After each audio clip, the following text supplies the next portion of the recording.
Out! Get out right now! Restaurant manager Richard's voice echoed under the crystal chandeliers of Le Royale. The young man with wet hair and torn jeans was left standing at the door. Emma Sullivan, a waitress in the corner, felt her stomach tighten as she watched the scene. This isn't right, she thought. Her father's words echoed in her ears. Treat people based on the kindness in their hearts, not their clothes. Within 24 hours, Emma's simple lesson in humanity would completely change her life. "Sir, I think you've come to the wrong place," said Robert, the doorman, trying to appear polite to the young man. "This is Le Royale, Boston's most exclusive restaurant. We have certain standards." The rain had intensified. The young man, with water dripping from his torn jacket, just smiled calmly. "I just want to have dinner." "I'm afraid that's not possible," said Robert. "Perhaps you can find a more suitable place a few blocks away." The young man took out his wallet. "I can pay." At this point, manager Richard had advanced to the restaurant's lobby. "What's the problem, Robert?" "This individual is insisting on entering, sir," Robert said with a troubled expression.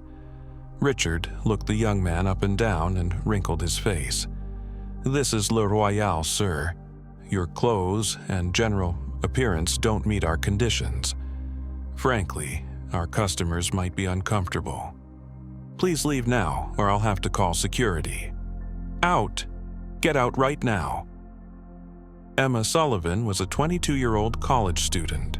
She worked evenings at Le Royale to pay her tuition. As she watched what was happening, a voice inside her said, "This is outright discrimination." Her father had always raised her to respect every person's dignity. Emma gathered her courage and moved toward the door. Turning to Richard, she said, "Mr. Peterson, I'll handle this." "What are you doing, Emma?" Richard whispered harshly. "Just doing my job, sir," said Emma. Then she turned to the young man. "Please follow me, I can find you a table." Richard's face had turned red with anger, but not wanting to create a scene in the luxury restaurant's lobby, he remained silent. He only wagged his finger threateningly at Emma. "We'll talk later," he said in a low voice. Emma directed the young man to a quiet table at the back of the restaurant. "I'm sorry you were greeted like that," she said, embarrassed. "No problem," said the young man with a smile.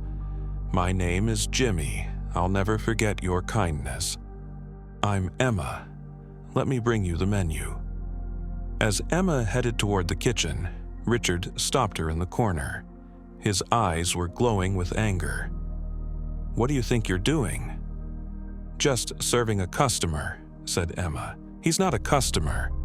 He's a nobody. He doesn't belong here." "He said he can pay," Emma protested. "I don't care. You will not serve that table, understand? Ignore him, wait for him to leave." But if you want to lose your job, continue," Richard threatened. "Last warning, Emma." Emma entered the restaurant's kitchen, her hand trembling. What would she do if she lost this job? How would she take care of her family, especially her sick mother? But something inside her said she needed to do what was right. Chef Marcus asked, "What happened?" noticing her condition. "Nothing," said Emma, forcing a smile. "Special menu for table 4, please." The chef raised his eyebrows. "Table 4? The one in the back corner. Are you sure?" "Yes, I'm sure," Emma said with determination. Chef Marcus shrugged and began preparing the meal. When Emma returned to Jimmy's table with an elegantly prepared plate, she could see Richard watching her from a distance. His face was like storm clouds. "Enjoy your meal," said Emma. "This is our chef's special menu." "Thank you, Emma," said Jimmy.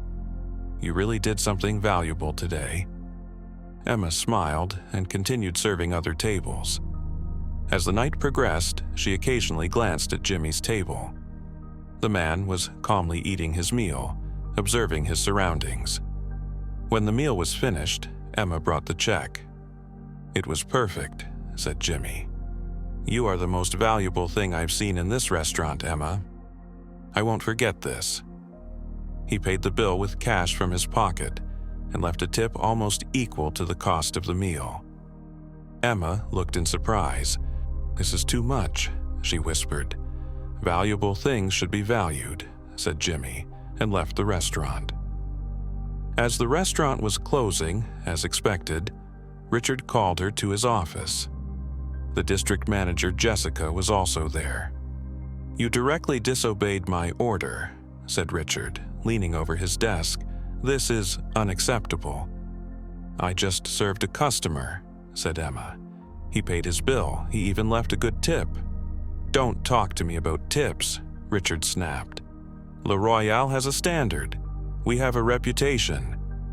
Would you have let that man in if he came barefoot too?" Jessica intervened. "Emma, I'm afraid this incident is your last night here. You can pick up your paycheck tomorrow, but you no longer work at Le Royale." Emma's world collapsed. "But you just disobeyed orders?" said Richard in a victorious tone. "Get out of here." Emma barely slept that night. Being unemployed was a disaster considering her sick mother and college tuition. First thing in the morning, she collected her paycheck from the restaurant, barely holding back tears. "I still know you did the right thing," said her close friend and co-worker Lily, trying to console her. "Richard is a total bully. He always has been." "But I really loved my job," said Emma sadly, "and now I don't know what I'll do." "You'll find another job," said Lily. "For someone as hardworking as you." Lily's words were cut off by the ringing of her cell phone. "Hello? Am I speaking with Emma Sullivan?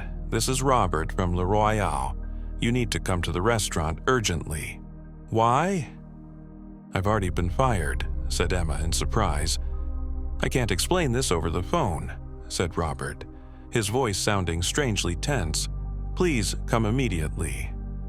Emma and Lily exchanged puzzled looks. "What could it be?" asked Lily. "I don't know, but the only way to find out is to go," said Emma, shrugging her shoulders. When they arrived at Le Royale, they saw a series of luxury cars and a camera crew in front of the door. "What's going on here?" asked Emma, her surprise growing. When they entered, they saw that the restaurant had completely changed. A large group had gathered around the central table, and in the middle stood the young man from last night. But this time he was in a perfect suit and had cameras with him. "Emma Sullivan," called Jimmy, smiling when he saw her. "Here she is." Robert, Richard, and the other staff were staring as if frozen. Jessica's face had turned completely white. What's happening?" Emma stammered. "Let me explain," said Jimmy, moving toward her. "My name is Jimmy Donaldson, but you might know me as MrBeast on YouTube." Emma's jaw dropped. You're the MrBeast? "My brother watches your videos." Jimmy laughed. "Yes, that's me.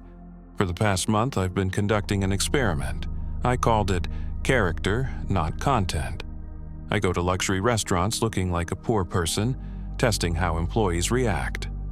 This is incredible," said Emma, still in shock. "Unfortunately, most luxury restaurants threw me out at the door. Some called security. Some made fun of me," Jimmy continued. "But last night here, you acted differently, Emma. You treated me like a human being, regardless of my clothes, appearance, or status." Richard gulped, seeming to sweat. Jessica fixed her eyes on the floor. "I just did what was right," said Emma modestly.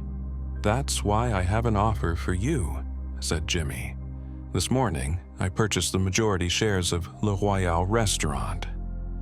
A wave of surprise spread through the room. Robert almost dropped his glass. "And I want to appoint you as the new manager, Emma." Emma's eyes widened. Me? But I'm just a waitress. I mean, I don't have management experience. You understand people, said Jimmy with a serious expression. And you value them.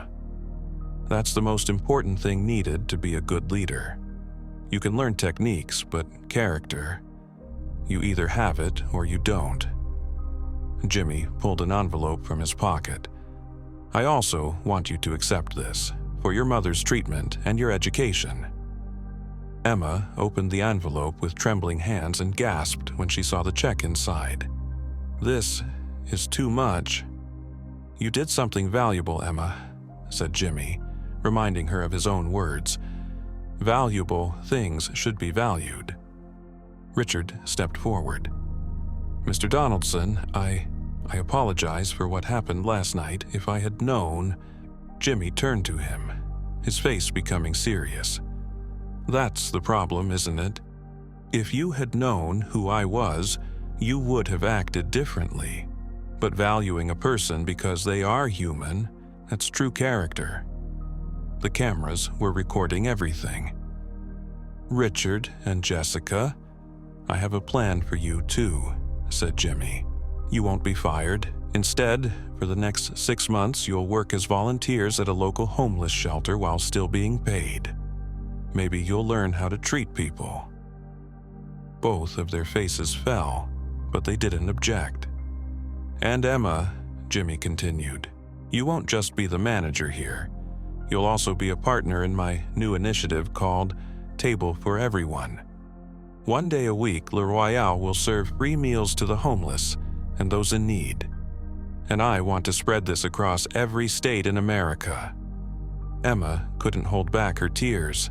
Thank you. I can't believe this.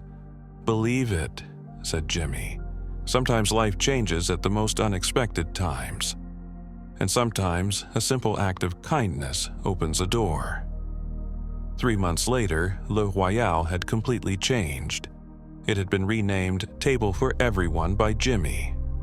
Its flashy design and high-quality food had been preserved, but the atmosphere had become much warmer and more inviting. Every Saturday, free meals were served to the homeless and those in need. Emma was successfully managing the restaurant. Richard and Jessica were also there, but changed. Their experiences at the homeless shelter had transformed them into completely different people. Jimmy's secret billionaire video on YouTube had reached 50 million views. Thousands of comments praised Emma's courage and Jimmy's generosity. Emma wrote a letter to Jimmy. You changed my life. My mother is now getting treatment. I'm continuing my education. And most importantly, we've created a real community here. Even Richard has changed. He now volunteers at the homeless shelter every week, even though his required term is over. This experience has shown me once again the importance of judging people by their hearts, not their outward appearance. Jimmy's final words in front of the cameras touched the hearts of millions of viewers. Emma's story teaches us a lot.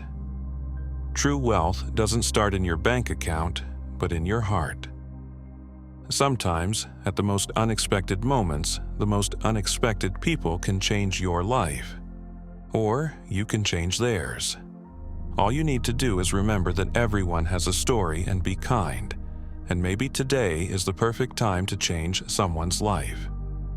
As the screen faded to black, YouTube comments filled with thousands of emotional messages. People were writing about how they would make changes in their own lives. Emma was no longer just a restaurant manager, but had become a figure inspiring thousands of people. And it all began with a simple act of kindness shown by one person to another.